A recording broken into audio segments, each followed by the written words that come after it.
Live. I'm still going to whisper for like the first 2 seconds. Welcome back to CASAA Live, everybody. God, I almost forgot how cool our opening theme song was. I haven't heard it in so long. So welcome back to CASAA Live. It has been a hot minute, everyone, but it is good to see you. Mallory in chat, Adrian, Mr. QTube, first name Fa, Professor Milky, though by Adrian. Yeah, welcome, everybody. Welcome. Philip is here. Well, hot dang, we're back. We're officially back. What did we miss? A whole lot of stuff, and we're going to get to it real soon, I promise. But CASAA Live starts, as always, with some Hey, how are yous? So I want to hear from Kristen. Hey, how are you? I'm good. Very good. Got a little vacation time in the summer. Got to get out in the new to us RV that we bought. We've been working real hard getting it all fixed up, and that was a lot of fun. We went to a Jellystone Park, water park type thing. That was pretty good for our first experience because we're very much noobs, so we're learning that. We're going to go out for one more weekend at the end of September to see a little bit further north of us to see the fall leaves changing. It's supposed to be prime fall leaf time. But other than that, yeah, not much else has changed. Well, before anybody says anything, my hair is not purple. Something weird going on with the with my camera, but I did not forget to dye my hair. I am trying to go all like Alex Clark Silver Fox look. Oh, so yeah. We'll see how that works out. I'm just gonna throw it out there though. I'm digging the purple. Like I know. If this was not just a cinematic mistake, it would have been awesome. Maybe so keep that in the back of your mind. The purple looks good. Okay. Alex, hey, how are you? I'm doing good. Maybe I'm doing better than going into the summer, and I'll talk a little bit about that later. But yeah, it's been it's been good to take a break from doing this on the weekends, and really enjoyed having my Saturdays. And yeah, the last couple weeks here have been a lot of stuff going on. There's a budding art scene here in Plattsburgh. And so we're getting out, we're meeting new people, we're going to new events, and things are kind of on the up and up. So that was good. Sorry, this is the first time in a very long time that I'm like sorry to see summer go. I usually don't get all like nostalgic and sentimental about the last days of summer, but you could really feel it around here. The last couple of weeks, there's been a lot of activity. And then this past week, I do a thing about 45 minutes south of here, and on the drive, there's a couple of restaurants and things that usually pass, and it was just empty. And it was like everybody went home, everybody went back to school, everybody went back to work, and it really kind of hit me. And so this is the first time in many years where I don't have that day in like the middle of August or July where I'm like, okay, I'm ready for the dead of winter. It's just whoever says that, you weirdo. I do. I am a weirdo. I'm absolutely a weirdo. And then I have the opposite in the wintertime where it's like I'm ready for like heat wave summer and drought. Sure. And well, you're a New Yorker. That's just typical of us out here. Yeah. Fall's my favorite time of year. Agreed. Fall is always my favorite as well, except for at least here in Western New York. We get a lot of wind and a lot of rain in the fall. And as somebody who works outside for a living, it does make some days rather kind of dreary and miserable. But how was your summer, Logan? Busy, just busy. I've just been working, but managed to make time for some really good some camping trips. A lot of time up on Ontario Lake. Had a lot of good summery stuff with the kiddos. So that's been nice. But yeah, other than that, just work, just 60 hours, 6 days a week, just doing me, doing my thing, playing in the dirt every day. So there's definitely actually, and to be quite honest with everybody, there are some things here that I've missed along the way, along with a lot of folks out there in the world of vape news. And some of these little things that we're going to talk about today are just are just as much to recap me as they are for all the folks out there as well. Not to say that I haven't been paying attention. I've very well been paying attention, you guys. But it gets busy for me, you know, and this break over summer was really helpful for me and giving me more time on Saturdays to work and do things at the house and be with the kids and stuff, because, you know, when you leave at 7 a.m. and you get home at 7 p.m, there's not a lot of time for a lot of that. So I'm really glad that we were able to take this break, and I'm glad that everybody is back here with us and that everybody was gracious enough to allow us to take this break. You guys didn't have much say, but thank you anyway. But yeah, otherwise summer has been summer here. It's been real busy, but managed to have a lot of fun along the way. So it's been good. Well, we tried to keep them entertained with your guys' Twitter Spaces podcast. Yeah, we plugged ahead. We did take one week off, or 1 or 2 weeks. So, but yeah, we kept up with some things as they came out. And kudos to you and Danielle and Matt, who's been doing it, and Jim when he is on and making the time as well. I mean, switching the space ahead in time kind of knocked me off the bracket, which is okay. That's fine. I'm still here on the live show. But I think it worked out better. You know, it was kind of tough to do it late at night in the middle of the it was like right around dinner time for a lot of people. So you guys have really done a great job making that work, and they all sound good. I know I get to hear them because I get to edit them still. And you guys have just killed it this summer with the Twitter Spaces. Well done. And for those who don't know, we do the Twitter Spaces. We have one coming up. We haven't quite planned it out yet. But next week it'll be on tentatively on Wednesday around 3:00. That's the earlier time, and we seem to be getting a lot more listeners at that time slot too. So that's good. Looking forward to picking that back up and keep doing our thing. And that is 3:00 Eastern for folks out there. Correct. As well. Just so if anyone here is all the way on the West Coast, that's lunchtime for you guys. Yeah, I'm not sure. I'm going to just really quick. This popped up. Someone's asking if we've heard from Danielle yet. I'm not sure why. Yeah. She was moving, and she's moved and getting herself set up in her new. Yeah, Danielle's back in the saddle. We had our weekly meeting last week, and so she's getting settled in. But you'll see Danielle now that she's back on the interwebs. Moving is tough, especially when you're moving, as far as Danielle did. That's a lot. I couldn't imagine. To deal with. Yeah. But yeah, Danielle is well. She's currently not present with us, which she usually isn't, but she is well. Can I watch? I'm going to pull this up really quick before we get into the rundown.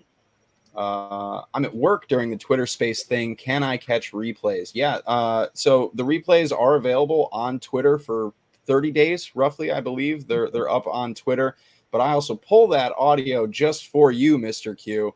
And we upload it all over the place. It's available on SoundCloud. It's available on YouTube. Kristen also takes that audio and puts up a snazzy photo, puts it up on YouTube. It's available on Google. It's available on Apple podcasts as well. So absolutely, you can definitely check out the Twitter Spotify. Spaces. No, yep, Spotify now as well. We did get everything up on Spotify too. So yeah, it is available all over the place. You can definitely catch those replays. All right. Well, with all of that, now that everybody's heard about our summers, let's get into the summer of legislation. Are you ready for it, Alex? You ready for a little legislative rundown? Let's do the thing. All right, I'm going to do the thing.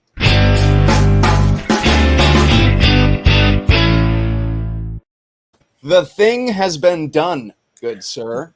Fantastic. Right. Well executed. Yeah, fantastic. So what have we missed? What is happening? What has happened while we've been gone? Recap us, rehash us.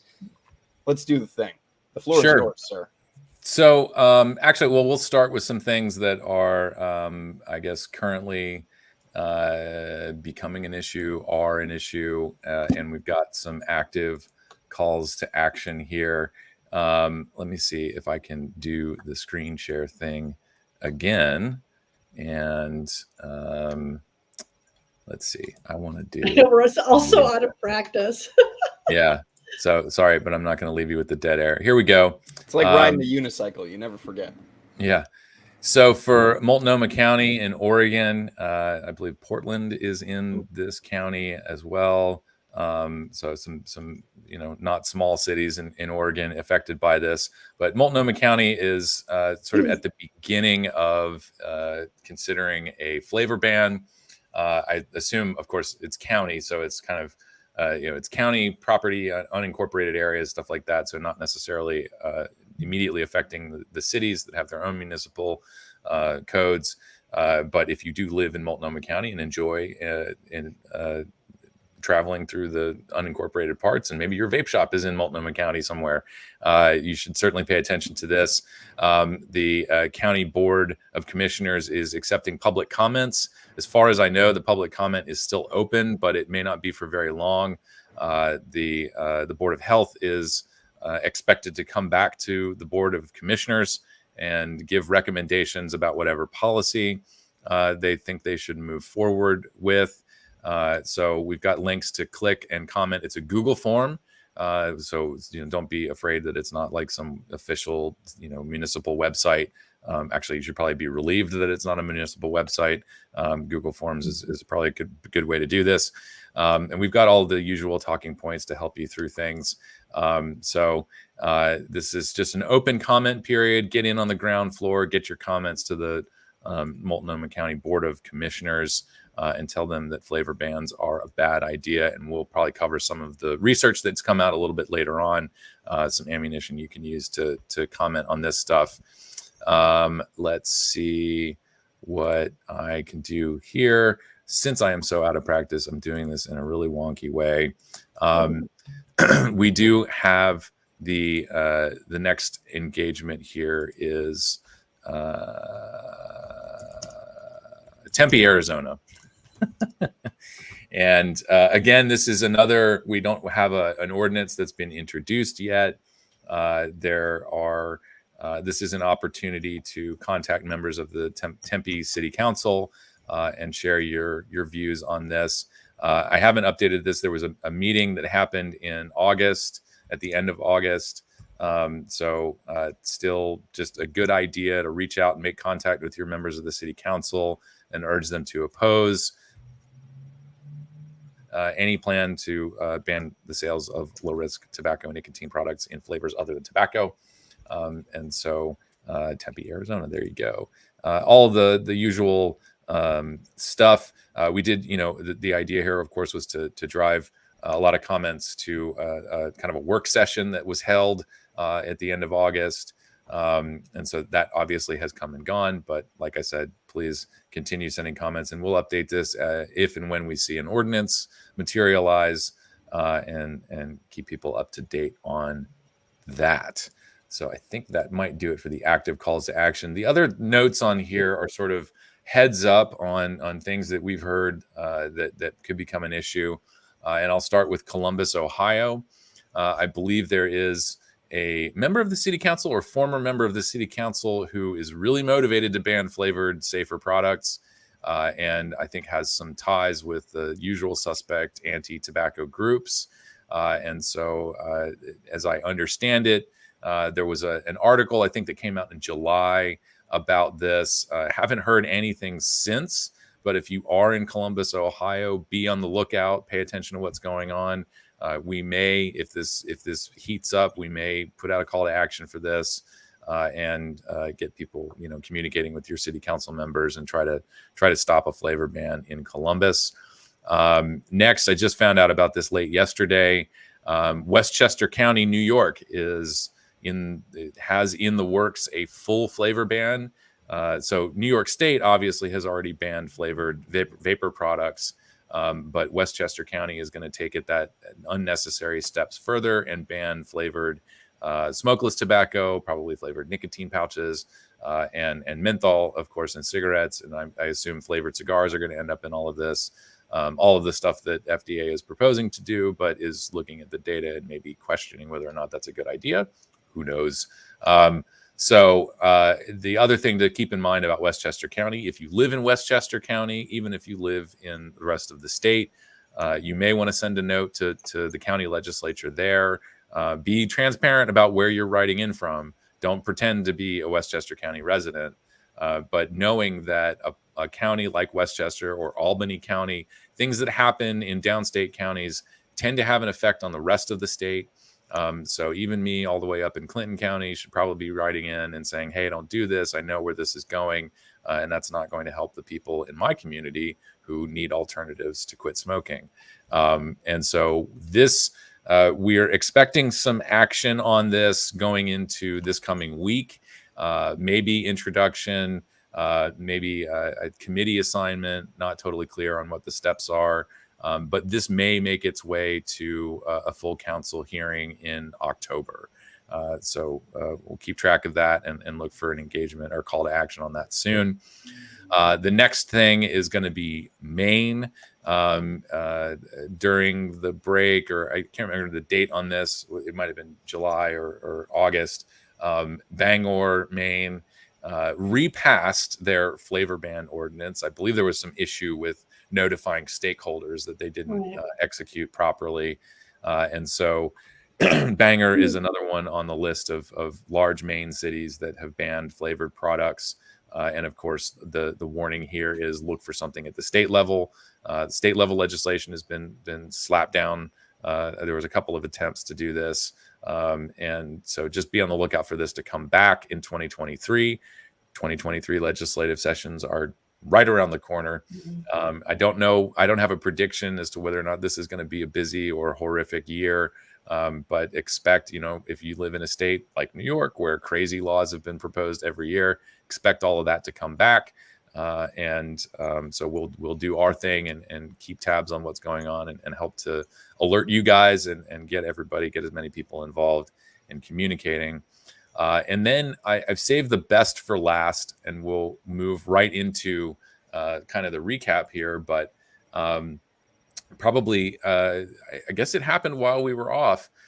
We have two bills that were vetoed in two different states. So starting with Hawaii, the governor vetoed the flavor ban bill. Listening to Greg Conley describe this, it's sort of vetoed it for stupid reasons, which was, I think, the amended legislation didn't go far enough. Right. And so that's why he vetoed it. But hey, a veto is a veto, and we'll take the temporary win. But Hawaii has been another state that's been pretty relentless about reintroducing all of this nonsense year after year. So we'll take the win. There's usually upwards of like 400 bills at a time in Hawaii. It's usually about a dozen, and there are 400 committees that it has to go to before it gets to like a full vote in either house. So it's always a mess in Hawaii, but we'll take the win. The other thing is just I think just this week or just within the past day or two, the proposed tax on vapor products in Alaska was vetoed. And the governor had a good statement about that. I think, this is one of those things where I'm sure that the activists had sort of packaged raising the age to 21 and the tax all in the same bill. And whereas the governor agrees that raising the age is an okay thing to do, the tax was something that he could not support. And so he had to, veto the entire bill. But, hey, no 35% wholesale tax on vapor products in Alaska. I mean, he came on and said exactly that. He's like, I just cannot see taxing our people, our citizens right now. It's ridiculous. Sure. So with that, that ends the legislative rundown, and we can get right into the recap. How about it? Yeah. Well, speaking of good news, who wants to talk about all the other ones that were happening? We had, I guess I can do it, but why don't you guys do it? Because I'm going to be talking about the research stuff. So you don't want to hear my voice the entire time. No, that's okay. Yeah. Okay. Well, after that, we also had, one was not in the US, but it was a good thing because it was in Sweden, where you'd think where they logically would be okay with tobacco harm reduction stuff after all the arguments they've made about snus over so many years. But they were still ready to ban flavors, and the parliament completely rejected banning flavors in Sweden. So that was awesome. And again, that hopefully set some precedents, although the rest of the EU just likes to ignore everything that happens in Sweden, all the low smoking and low lung cancer and low heart disease and all that kind of stuff. Oh, thank you. And again, all this stuff, you guys, is on the blog, so you can find it basically from June, post from June through yesterday. You can find all the links and stuff to these stories, and I'll put the link in the description. In Washington County, did we talk about Washington County, Alex? No, and I'm having trouble finding it on the good news list here. It's the third one down. Speaking of ones. Oh, gotcha. I was looking for a different prompt there. Here you go. Sorry about that. Yeah, in Washington County, they have put a hold on that again. Do you want to talk about why that was, Alex? Do you remember? I don't remember. I don't remember the reasoning. I just, I'll take the win. What's it saying there? I can't remember. I think that was a good one. I think that was. It says nearly 76% of voters chose not to repeal the ordinance banning flavored tobacco products, but attorneys said the ballot link. Well, that's the one that's going with the ballot. That's the ballot one. Yeah, this actually, I think there's a similar confusion with the referendum in California. Right. And so I don't know how that's going to play out, but yeah, I vaguely remember that the way that this was presented on the ballot was confusing. So yeah, and that's Oregon, in Washington County in Oregon, correct? Yeah. If I'm, okay. And then Foster City, California, they also had a flavor ban that they'd been considering, and they decided to table that one. Again, it was kind of like Hawaii, where it wasn't so much that they're like, oh, this is an awful idea. Although there were, if I remember from the article, there were a couple of the council people who were like, this is stupid, it's safer and stuff like that. Or they were worried about how it would affect adults who, they actually were thinking it through. But I believe it mostly got tabled because they weren't sure what was going to happen with the state, with the California thing. So they kind of put it off. But if you read the article, I believe, if I remember correctly, these were, I'm sorry, I didn't have a chance to reread everything from over the summer to be, but so I'm going on memory here. But there were some people who seemed to get it, a couple of council people who seemed to get it. So that was nice. We already talked about Alaska and Hawaii. I guess the next thing after that is going away from the legislative and going into the judicial, which would be that there were 6 companies who actually won their MDO appeal against the FDA. Yay, somebody actually won. And I wish Jim was here because he's the one who would explain this much better than I can. Do either of you feel like you want to get into explaining how this works? There's Jim. We have a lot of stuff. Yeah, we have Jim right here with us right now. Yeah, look at that. Oh, is he in the chat? But he's there on your screen right now. Yep. And because Jim, actually, a lot of people may not know this, Jim is one of our directors on a board of directors for CASAA, but he also writes so much stuff for Vaping 360, which is why you see us share a lot of it, because at least we know when he's writing it, it's correct. The person writing knows what they're talking about. So that's why you'll see us share a lot of their stuff. But it names the 1, 2, 3, 4, 5. Yeah, that's the six companies that managed to get their. How did that work again? Because there's so many got denied. I'm trying to think of what exactly they get when they get.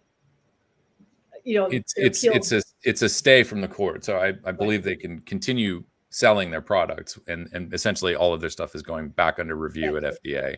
Right. I apologize if I'm misspeaking on that process, but it's a temporary kind of reprieve for these companies.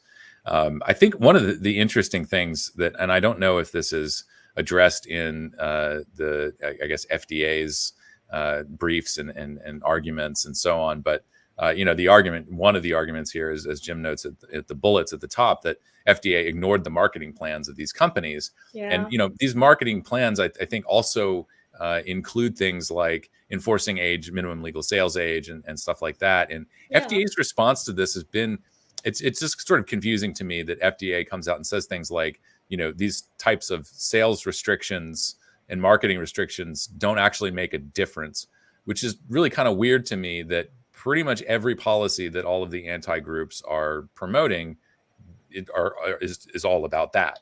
Right. So the FDA sort of disagrees with that. And I don't know if it's just I'm not reading this correctly, in that what FDA is trying to say is that when companies do it, it doesn't matter.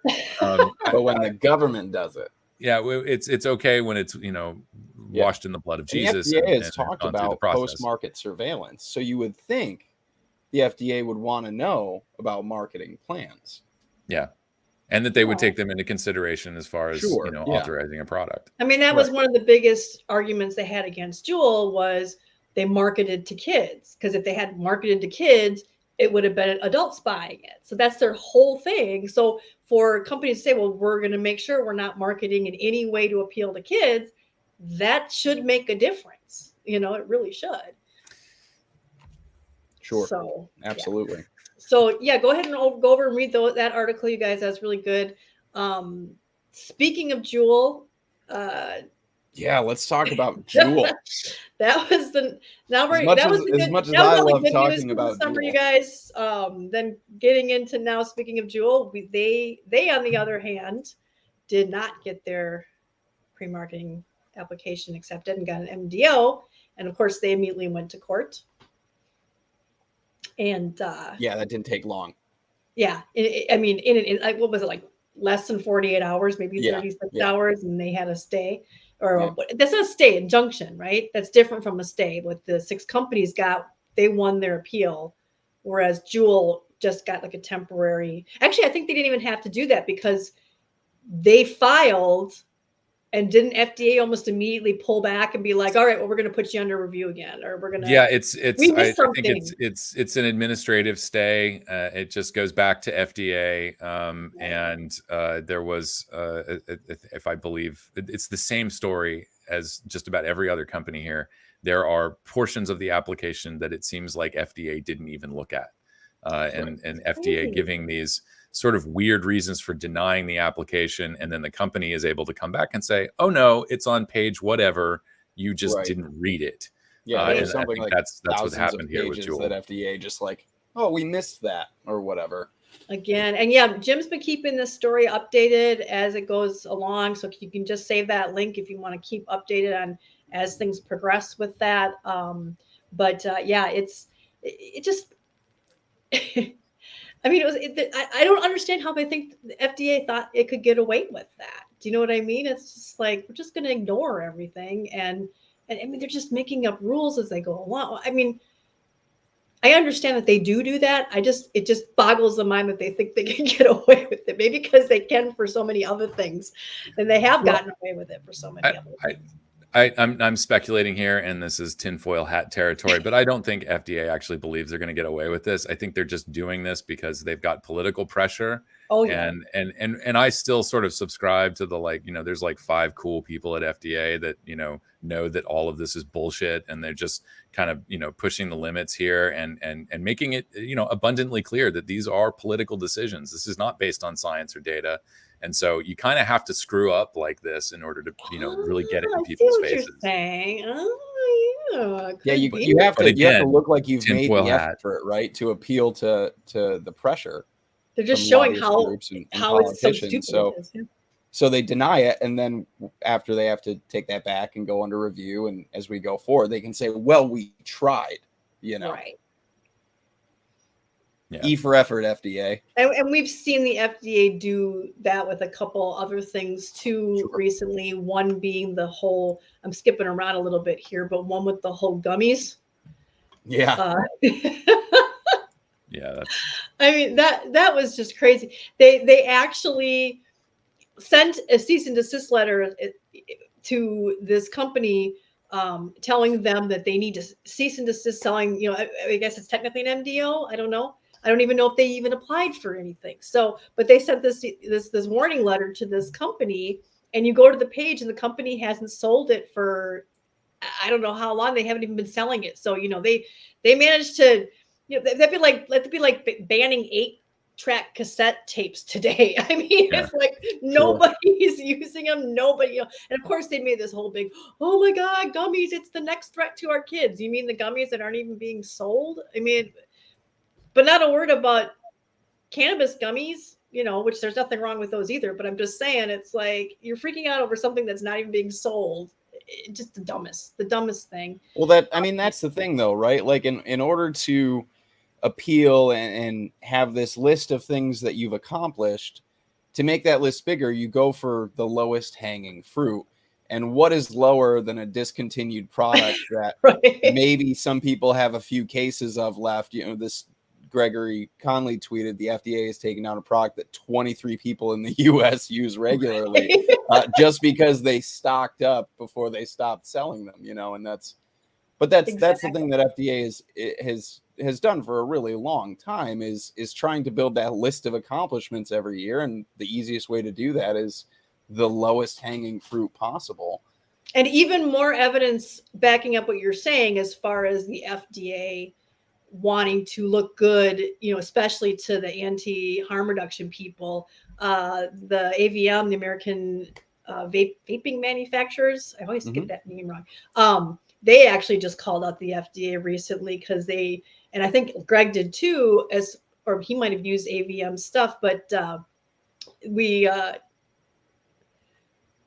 Jim, there's just above the Steve Forbes link, Alex, is the one for how AVM called out FDA about fudging the numbers for the synthetic nicotine. They tried to make it sound like they were actually doing something, and hopefully to placate all the people have been pressuring them to ban it immediately and do all this stuff and do your job, FDA. If you go down, they talked about 350 that they had. Wait, where's it? Rejected. So FDA reported it had accepted over 350 applications for further review, the same vague number they used in August update, but the leading vaping industry group, which is AVM, said that's deceptive. And they also altered the PMTA forms close to the deadline to disqualify ones that were already submitted. But if you scroll down a little bit more, he talks about how there's actually closer to I mean, Pete, right there, PMTA submissions just from AVM's members companies alone, 4,700. And so it makes it sound like, well, there's only 350. We're not really approving that many. We're not really, not that many are getting through. And in reality, there's a whole bunch there that they're not talking about because the 350 makes them look better. Yeah. Is that your understanding of it too, Alex? Yeah, this is all just so bizarre. I mean, they're not wrong. It's over 350. Yeah, right? Technically right. Right. You're technically not lying, but you're really you're misrepresenting. Understating it a lot. Yeah. And understating it is an understatement here. There's a few more than 350. Yeah. And as far as everything else, again, all these links, you guys, are on our blog. As far as anything else, I think Juul settled. Well, let's finish with the FDA. Triton lost in Fifth Circuit, and there were a couple other ones that did not. Unlike those other 6, they did not prevail. Unfortunately, I don't know if they're going to end up coming back or not. And yeah. So Jim wrote all about that. Against Triton. Yep. Yeah. And the other day, just a couple days ago, Steve Forbes came out with a really great video calling out the FDA and saying, look, you have to start basing things on science. This is not based on science. This is based on emotion. And I don't forget what else he said, but that's a really good video. If you missed that, we tweeted that. It's on our Facebook. And I embedded it in our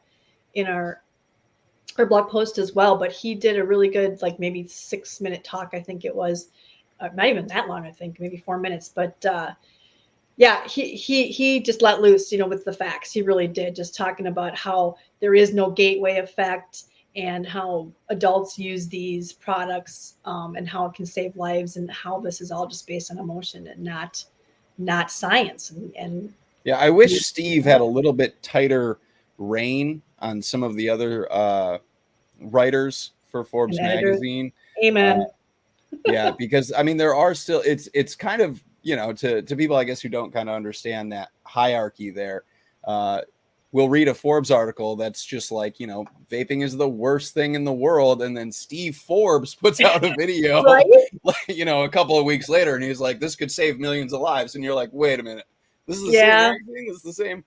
Yeah, we just had one a couple of weeks ago. I didn't even bother posting it because Jim is like, no, that's just like a curated keyword packing thing, so don't worry about that. I'm like, okay, it's a clickbaity thing to get people in. But it was on Forbes, you know, website, and it's like, oh, don't do that. Why are you doing that, Steve? Steve, Steve, because Steve's done. This is not his first video about. No, he's done a few about vaping. In full support of e-cigarettes. Yeah, absolutely. And then I think the last thing was Juul settling in court. All of those lawsuits. Not all of them. This is the one with all the. This is like the big package. All the attorney general think it was sort of their kind of MSA-ish. It was their attempt at creating MSA 2.0 for. Yeah, they just missed out on the in perpetuity part. Right. Yeah. The one-time settlement. It's not going to be forever. It's not part of MSA. And they paid out a big chunk of money, but there's still just, I don't know if it's dozens or hundreds of other lawsuits out there, both from individuals saying Juul caused them to. There's one guy who said Juul caused him to need a double lung transplant. I have a hard time believing that one. But there's a few of them, you know, probably not explosions. I don't think I've ever heard of a Juul exploding. But you know, you addicted my teen, and then I think the funny thing is, a lot of these people say the kids were saying that they were juuling and they weren't even using Juul devices. So that's going to be interesting to see some of those. And then you've got all the school ones that are separate too. Are the school ones separate too? If I understand correctly, there's like a bunch of school districts that are suing them. Yeah, I believe they're separate, and it's funny too. Like juuling, the term juuling just kind of became synonymous, you know, at least with high school students and things like that, with vaping, whether that was an actual Juul, another nicotine vapor product, or even THC, probably in some cases as just a synonymous term, right, alongside vaping. So yeah, it's like calling facial tissue Kleenex, or making copies Xerox, or looking something up, Googling.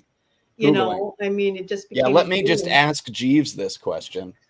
Oh my God, I haven't heard that forever. I was actually just talking to a buddy of mine about old search engines, like non-Google search engines. Okay, well, let me ask if Juul will survive all these millions and they're falling in popularity. I honestly don't know. I mean, they've got PMI behind them, so.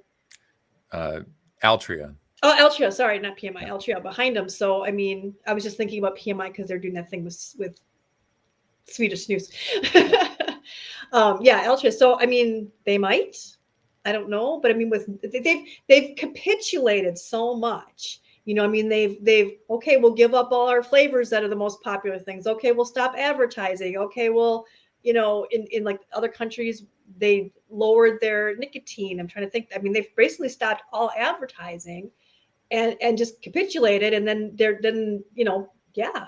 Now they're settling. It's almost like how many of your own limbs can you cut off and still survive? I mean, just from day one, we kept trying to warn them, but they just didn't quite, you know, understand why we were saying, you probably shouldn't do that. You know, but you know, they knew better than us. We do a lot of that here, not just with Juul, but we're true. That is true. And so that's it for everything that's going on with Juul and stuff. And, you know, I mean, all these policies, all this flavor bans and taxes and lawsuits and stuff is just, it's having a huge impact on how Americans see vaping. And again, there was a Gallup poll recently in this past summer where Americans were talking about, where they polled and said, you know, do you think we should have stricter regulations of e-cigarettes? And most of them said, yeah, we should have stricter regulations on vapor products. The thing is with this is that if you try to dig into it, first of all, you can't find what question they exactly asked. And second of all, they didn't say what.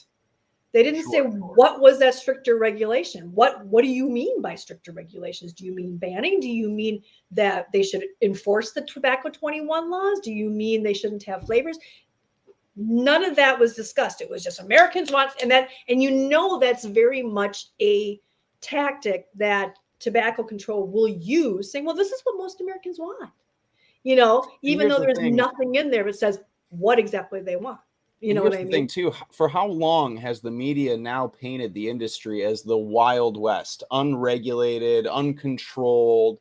And so when you fed, you know, the populace this idea that this industry is completely unregulated, it's the Wild West, people are doing whatever they want, and then you ask those same people, do you think we should have stricter vaping regulations? They're going to go, well, yeah, it's the Wild West. You know what I mean? Yeah, and it's a very open-ended question. It's really disingenuous, and it really doesn't paint a picture at all. You know, if more people were well informed about the regulations that were in place and what consumers and industry alike were dealing with and going through, I feel like we would see a very different number.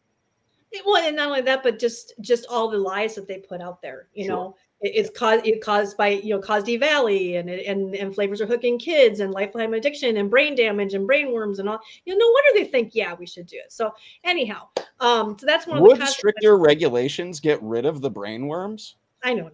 Yeah, because now teens can't use it. I don't. There's still fourth-hand exposure to nicotine. Oh yeah. So. Oh, that's right. And sixth, and that's how the eggs get in. Just seeing it on Netflix, you can get addicted just from seeing a Netflix. But I watched the Truth ad, and now I have brain worms. To counter some of this, I'm going to go through real fast because I know we're getting close.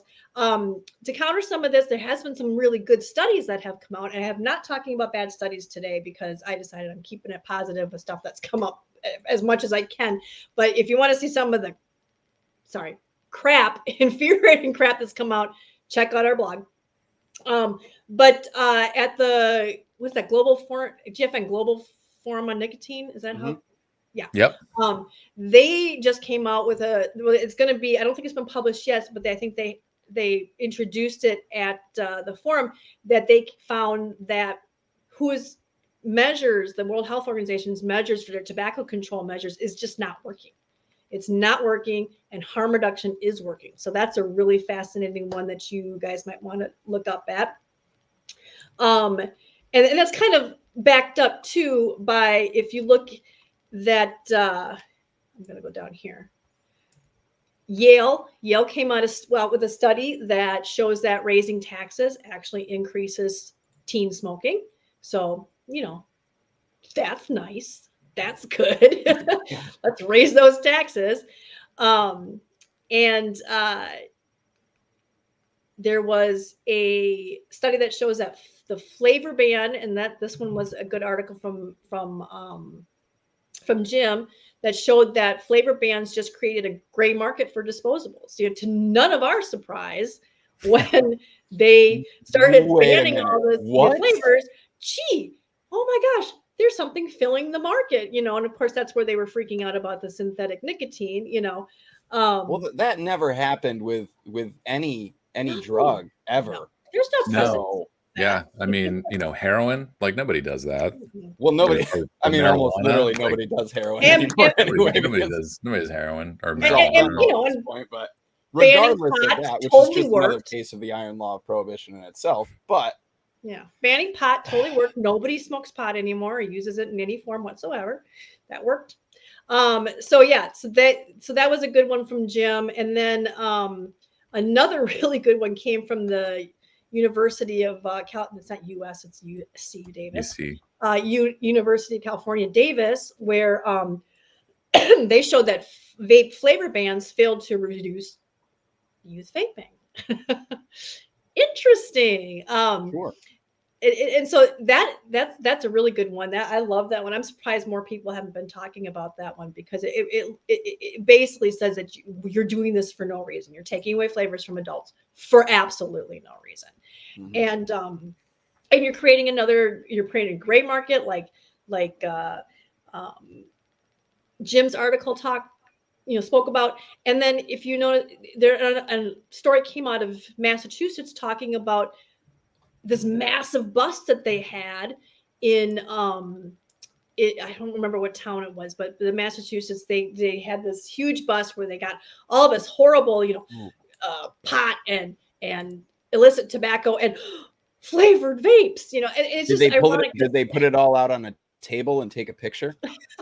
It's probably in there somewhere. They must have. It was a lot. Had to have, right? Like here. drug bust porn is the best. Like it's cops' favorite thing to do is say, just look, the irony that the sole reason why vapes were on that table with everything else was not because they were deemed dangerous, not because there was anything wrong with them, that they were contaminating. The only reason they were on there was because they had flavors other than tobacco. I mean, just stop and think of how ridiculous that is. Yeah.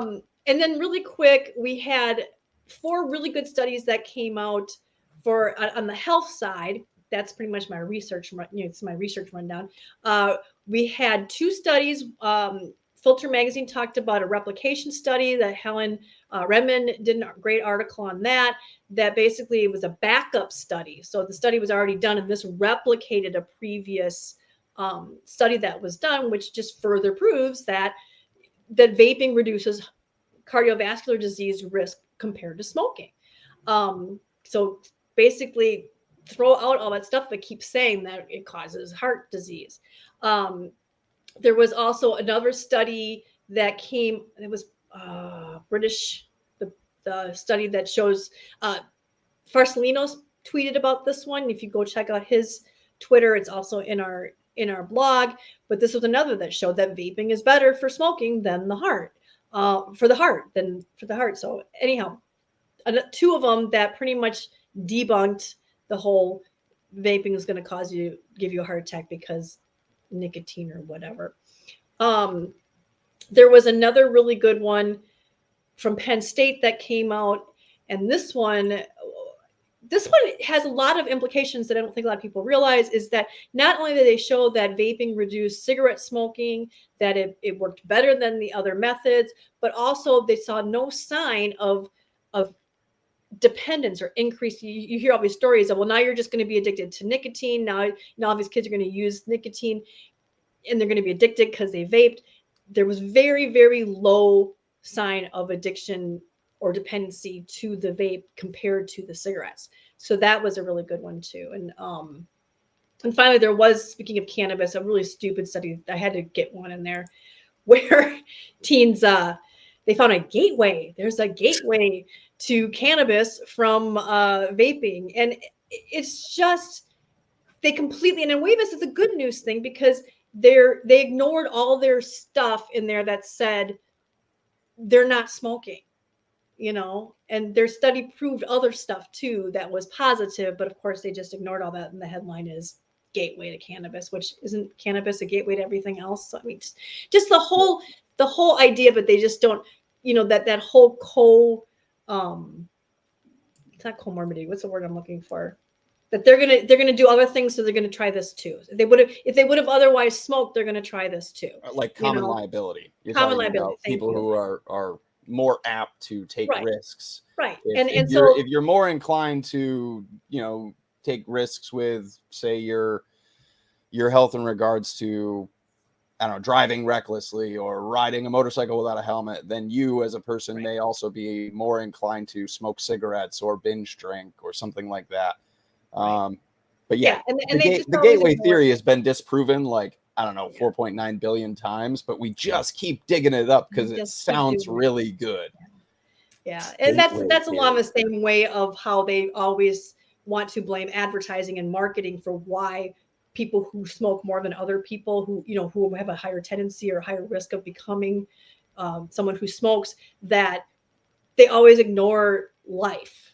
Sure. It's always they ignore generational Juul. smoking. And they just had one. I didn't put a link in, but they just had one recently talking about why people of color, lesbian and bisexual women of color tend to vape.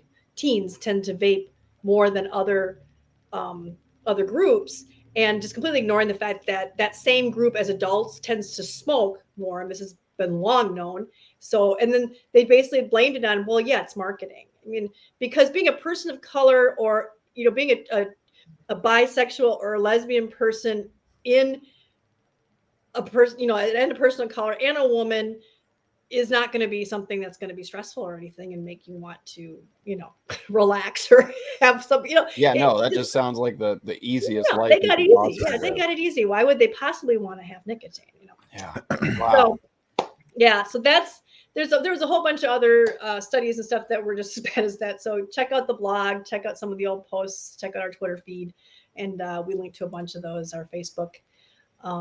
It just almost feels like academics could really use sitting down with people who use these things. You think? Yeah. And having discussions about, life, like their lives, why they may choose to do these things. But no, we just, And Alex is going to be doing that soon. Yes. Okay. Yeah. Oh, does that mean a little bit? Are we ready?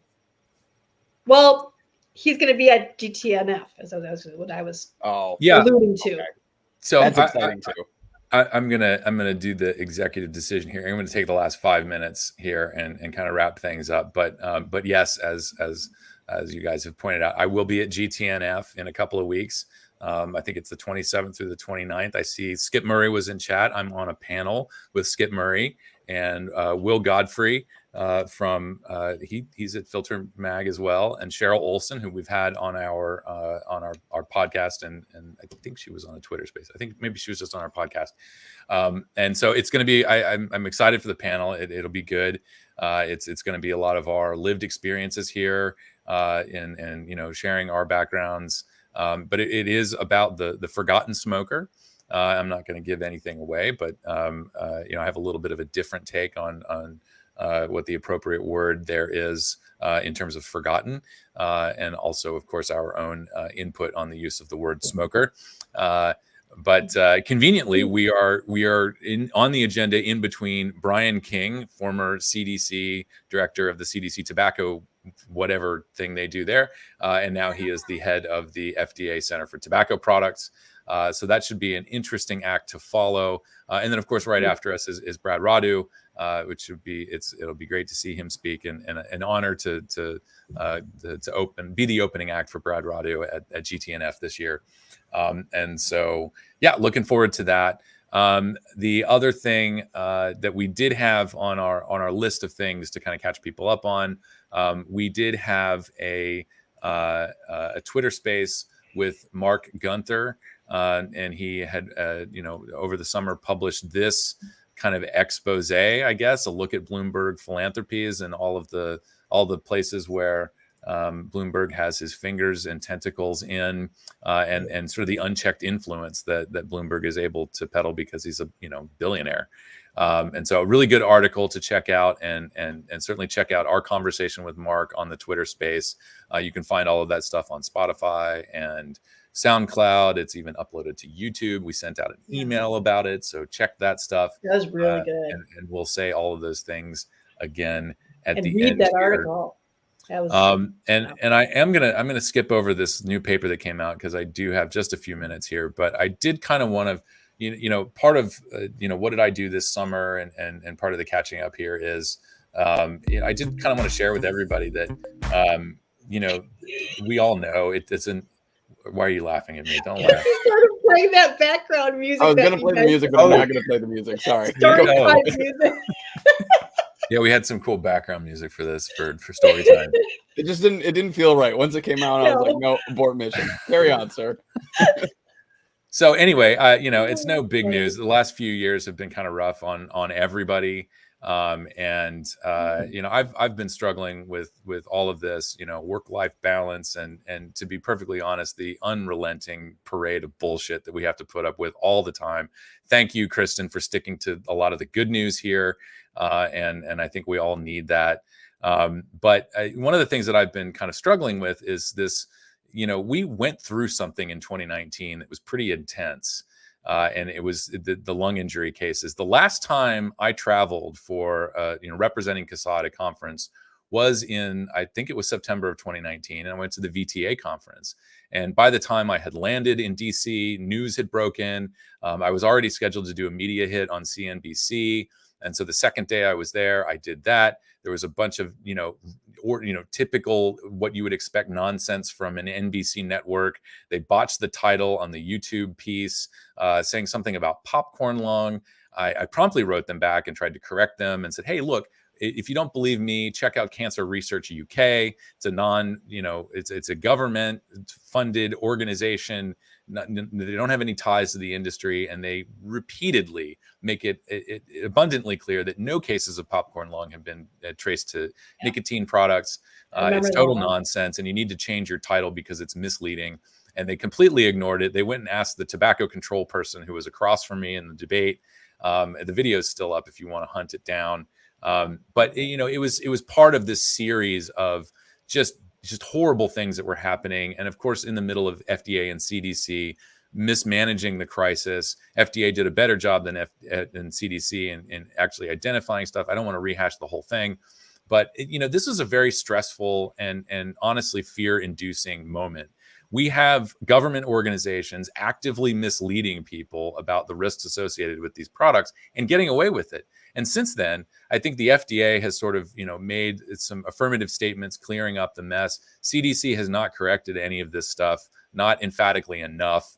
There's still misinformation on the website, I believe. And of course, people are taking this, bullshit information to city councils and state legislatures and just claiming all of this horrible stuff about vaping that is not backed up by science or facts. And so it just continues. And the problem here, and the issue that I think I'm identifying as something that I struggled with, and I'm sharing it because I imagine other people kind of went through this too. We went from lung injury cases in 2019 right into the pandemic. And so it was one crisis on top of another. And of course, we saw all the activist groups leverage all of the misunderstanding, misconceptions, misperceptions of risk about vaping and tied it to the spread of COVID-19. The New York State Assembly was successfully lobbied by these campaigns in claiming with no evidence. And all of these claims have since been refuted by places like the Mayo Clinic and other studies. Claiming that the rise in young adults testing positive for COVID-19 was directly attributed to vaping. Total horseshit, but it was enough to convince the state legislature to move forward with the flavor ban that we're now living under in New York State. And so it's just sort of stress on top of stress on top of stress. And I never personally took the time or felt like I had the time to process all of this. And so one of the things that I've done over the summer, starting with Memorial Day, is I got back into making art, which was something that I was doing before I got involved with all this vaping stuff. In 2012, actually, the picture behind me is one of my works. It's a collage.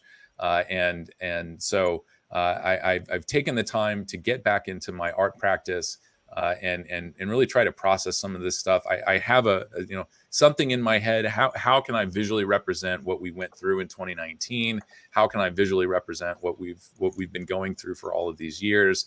And it's been really helpful. I now actually have a reason to wake up in the morning. I've been struggling for the past few years to peel myself out of bed and get in front of this monitor and read the next parade of bullshit that we have to deal with and fight back against. And it's difficult, and it is really wearing on my soul and any motivation I have to continue doing any of this. So I'm sharing all of this because I suspect a lot of folks out there maybe have gone through similar things, and really the message is there is something that you do for leisure or a hobby, and maybe you've been able to seek out professional counseling and support. But don't overlook what we've been through the past 3 years, and do what we need to do in order to keep moving forward. There are things that are expensive, and there are things that are very accessible. To be very specific about what I'm doing, I've learned how to do paper making, which is it's a fun, enjoyable thing to do. And I can take a break in the middle of the day and go, do some artwork for 10 or 15 minutes and come back, and I feel better about the world. And so, and for anybody who's interested, you can follow me on Instagram. I'm not promoting my handle. I'm the Flying Vapor, but you can see the goofy stuff that I've made. And so I'm just, this was a really good summer for us and getting involved in the arts and culture scene around here. And I'm hopeful that this is something that I am able to stick with and improve my mood and defend my mental health against these constant attacks. And another resource that's out there, the INCO did and I had this queued up and now I've lost it, but you can look up the INCO channel on YouTube. Actually, if you just Google INCO burnout, they invited Ethan Nadelman to come and talk at an event, and there were several other people. But it's a good 2.5 hour webinar that they recorded, and it's a free resource out there for all of us, talking about how to manage advocacy fatigue and managing burnout. So some tips and strategies to keep us all going. And I just really encourage people to kind of take your personal inventory and really kind of try to acknowledge what has happened to us over the past 3 years, because I've been sitting on it and not doing anything about it, and it hasn't been a very positive experience. But hopefully I'm turning that around, and I hope everybody kind of benefits from my little story time here. The other thing that I've been doing is storytelling. I got involved with a group a little bit south of here. They have an open mic story night. And so I get to tell some of my stories of my misspent young adult life, which has been a lot of fun and helping me prep for, conferences and getting some confidence back to actually testify at hearings and stuff. So anyway, all of these things we can do to take care of ourselves and defend your mental health and defend your soul and take advantage of all the resources that are out there. So that's my hopefully feel good share of the day. And I hope that's a positive note to end on. I do feel better. That's really awesome. By the way, I just followed you on Instagram. I just posted in the chats the INCO website. If they have it on there, if nothing else, they'll have a link to their YouTube. I did not find it on YouTube right away. I have it. But if you find it, Alex, should have a link, and then I will add that to our YouTube channel of things that we follow or whatever it is, however that works. I feel like I go through this kind of thing that you're going through or getting back into, Alex, a lot in the winter. And I'm not going to take up too much time, but I work a lot during the summer. My workload is really heavy, but I have a lot more time in the winter to get into the things that I enjoy, the things that make me feel better and my brain happier. And one of those things I see in chat, Skip Murray said, it is so important. Oh, wrong one. No, where'd you go? There we go. Back into playing guitar. Hasn't played since 1980. I was just having myself a little solo bass jam session before we got into this here show. So if you ever need a bassist, Skip, just give me a call. We can have a little jam session. But absolutely, the arts, music, your hobbies, all of those things that make you genuinely happy. Don't leave those things behind just for all of this. That old adage, you can't take care of others if you can't take care of yourself. Right. And as cliche as that may be, it is very much the truth, as most things that are cliche tend to be. So I think that was a great Get out into nature. Yeah. You live out in nature. You work out in nature. The rest of us, I'm stuck in the house all the time. There are a lot of people who are like, Logan, what are the things that you enjoy? And I'm like, inside. Right, yeah. And I mean, I'm lucky, like, I have to make sure I remember to get up out of my chair all day long, because once I get the kid to school and I get home and I get on the computer, and a lot of times before, just when I'm sitting up in bed and trying to wake up, I'm on my phone and I'm looking at Facebook and I'm looking at Twitter and checking Skype and all that other kind of stuff. And I have to make sure I get up and move, go do something with the dogs. I've been trying to take the dogs to the dog park more often, but that was one of the things that, for me, the getting the RV has been so much fun, because my art is actually interior design, and so completely redoing our RV was from like 2006, and so it looked like, I don't know, some kind of condo from 2006. You know what I mean? A Vegas hotel room from 2006. It was not good. So like mirrored ceilings and disco ball. Not that bad. No. But I mean, just not off the strip hotel. Not the nice hotels. Yeah. And so I mean, I've been having fun Jeremy, my husband's always wanted a cabin, so I've been having fun doing this whole cabin theme and changing the whole thing around and getting it all outfitted. And then we went on a trip, and now we're going to get to go, just for a weekend. Because we before now, without this, we wouldn't have gone for a weekend to go look at the leaves change up, an hour or whatever it is away, or 2 hours. I forget how long it is, but that getting out and doing that, and same thing, Alex. Just being able to do things I really love and enjoy, and I love and enjoy this job. I love and enjoy. I mean, I've been doing this since 2009, and I feel like a lot of this is my calling. But yeah, you gotta just sometimes be like, gotta have a life, gotta have other things. Otherwise, I almost did quit at one point, before I started doing this job, and Yeah, and I mean, this is a point that I think we've all stressed, over the years on social media or here or wherever, that you got to take breaks. There are so many inspiring and tireless advocates out there. There are so many of us putting in the work that, if you put Twitter down or you put down whatever, you get off the news for a week and you take a breath, we're not going to lose in that week. There are people there that are ready and able to fill that spot and to give you the time to take that breath. This isn't going anywhere anytime soon. We are all very aware that we are in this for the long haul. Kristen knows very well since 2009. This is a long haul. This isn't a sprint, so it's okay to slow down, to take those breaks, to find the things that you love. And this is all going to be here. We're all still going to be here. So absolutely. Very inspiring, Alex, and good on you. Yeah, that was nice.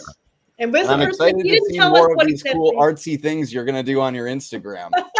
I'm about to just blow up your page with a whole bunch of likes. I hope you know that. So turn off your notifications, because your phone's going to be like 4,000 I need the endorphins.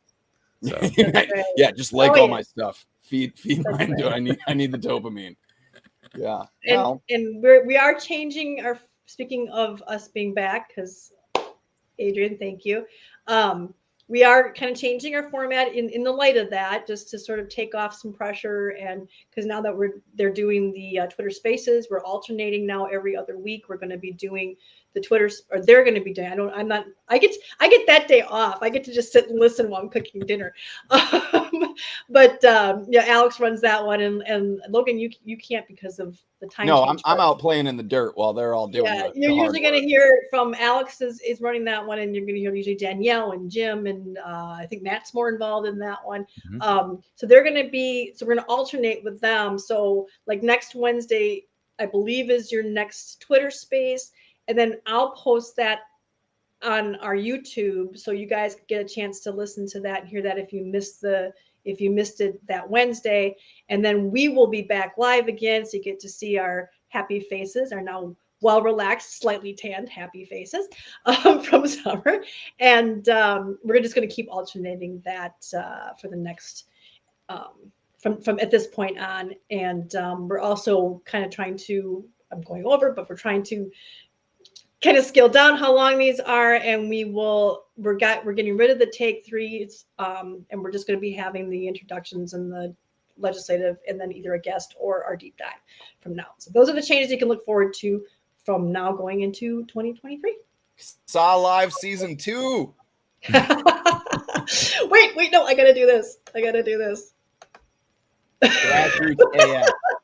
That's awesome. Yeah, I mean, all of us deserve breaks, and so I do believe that those YouTube posts of the Twitter Spaces go up on Saturdays, correct?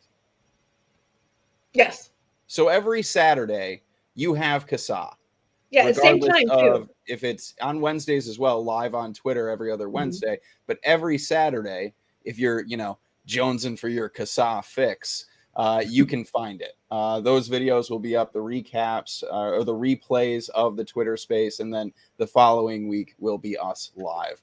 So regardless, consider Saturday CASAA Day. We could just rename that day of the week CASAA Day, and that'll be it there. So yeah, and thank you, Bradley Live Streams. Thank you, and everybody should smash that thumbs up. Smash it, kick it, punch it. No, don't really. Don't punch it. Don't punch it. But yeah. I guess that means, is it spiel time? It's spiel time. All right, it's spiel time. Forgive me, you guys. I haven't done the spiel in a long while, but thank you, all of you. Thank you for being here, for joining us.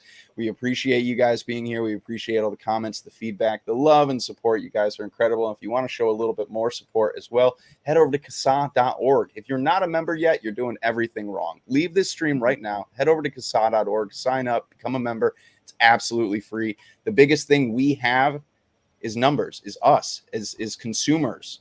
So we need all of us together. Go over to CASAA.org, join, sign up. It's absolutely free. We don't bombard your inbox with all sorts of stuff, just the stuff that we all need to know to stay involved. You can also head over there to the donations page. If you're feeling generous, we definitely appreciate it. Again, grassroots Actually, AF. I will say just really quickly, hold off on any new donations. We were Are attacked. we still? No, I think Yeah, it's it could take a few days, I think, for Okay, this to my get bad, worked you guys. out. I So thought it at was the back moment, up. yeah, it might be sometime next week before that's back. Well, if you're still feeling generous and you're looking to give a little and get a little, you can head over to the merch page, which, as far as I know, is still fully operational. Yeah. So you can pick up some sweet swag and be that walking billboard of tobacco harm reduction advocacy that we all want to be. Other than that, what else am I missing? I think that's I don't know. It's been 2 months. my sun cooked brain is fizzling we out have here. we have summer that's brain. it. We're like, Yeah, I think that's it, you guys. Do all the cool things over at CASAA.org, except for donate right now. Just give it a little bit, and then feel free. I think that's it. We'll be here 2 weeks from now, same time, same place, right here. Twitter, YouTube, Facebook, 4:30 p.m. Eastern. Everywhere else, you got to do your own math because I'm not doing it for you. That's it. Wait, I think I that's gotta it. get through. I gotta get through just a couple of these great things that people are Yeah. saying. This is true, Skip Murray, and Thank you, you're a guys. hero. You don't need to wear a cape.